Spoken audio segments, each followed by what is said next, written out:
I mean, a native Clevelander. Every draft pick that would come through the studio, Jay would meet him and he would say, I think that's going to be it. He's the one.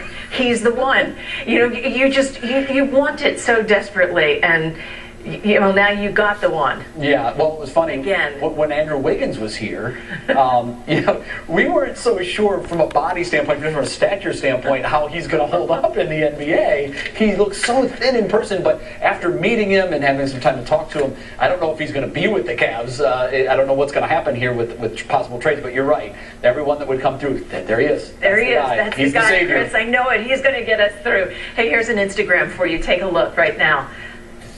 Wow. I'm coming home. That's from LeBron James. That was just put up. That says it all right there. It really does. I remember vividly, Chris, the night he came back to Cleveland the first time after leaving Cleveland and going to Miami and seeing all the hatred and the shirts and the signs. And one trip to Cleveland after another, that venom was less and less and less. And I also remember a game where a fan ran out onto the court with a shirt that said, "Come home, LeBron," and stopped play. And I just got the sense all along that it was weighing on LeBron that he turned his back on his home state. And he did make a promise to an ESPN, the magazine writer, back in the late 2000s, maybe 2007, 2008, that he wasn't going to run off and chase rings.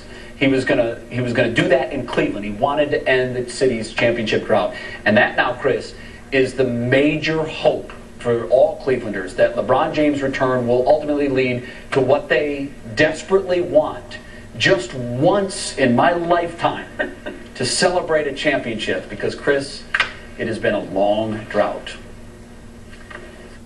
And this fall, I'm going to take my talents to South Beach and join the Miami Heat. Perfect. Dissed on national television. We watched that night, Northeast Ohio did, hoping to see a renewal of vows. Turned out we tuned in to see our own divorce, a very public divorce, and a nasty one at that. Memos in all caps, jerseys burned. LeBron was leaving gritty Cleveland, his home, for glitzy South Beach in order to chase rings. He didn't just torch the bridge on his way out of Cleveland, he napalmed it as the whole sports world was witness to LeBron James, our hometown hero, who promised to end Cleveland's sports misery, instead authoring its latest painful chapter.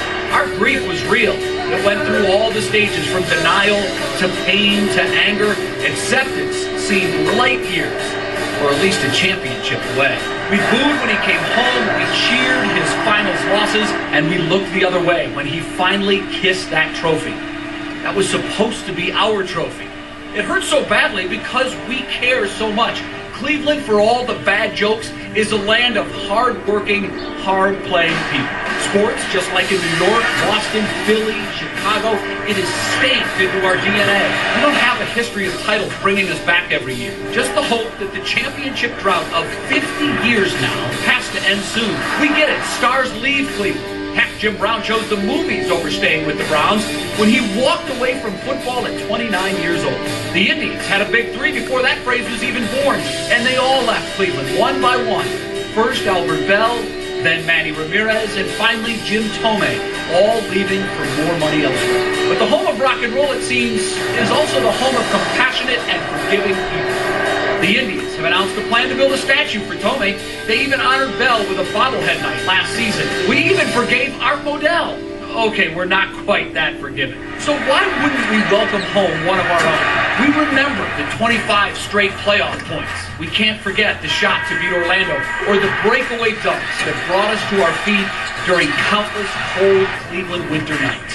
Fact is, we're sick of losing. We want to win something, anything, and at this point, we don't care who helps or how it happens. 1964 was a long time ago.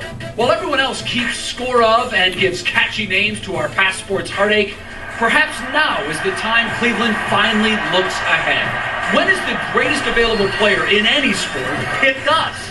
Voluntarily said, I'm taking my talents to the shores of Lake Erie. Well, LeBron has done just that. He's coming home, and with two exciting young pieces like Kyrie Irving and Andrew Wiggins, and 3 first-round draft picks next year, who knows what can happen? Maybe you really can come home. LeBron James just did. And according to a highly unscientific but extremely revealing Twitter poll, I speak for a vast majority of Clevelanders when I say it's about damn time. Those were the words James uttered after he finally won his first title. Now everyone in Cleveland is saying the same thing. Welcome home. This is from Dan Gilbert. King James, I am excited for the fans and people of Cleveland and Ohio. No fans and people deserve a winner more than them.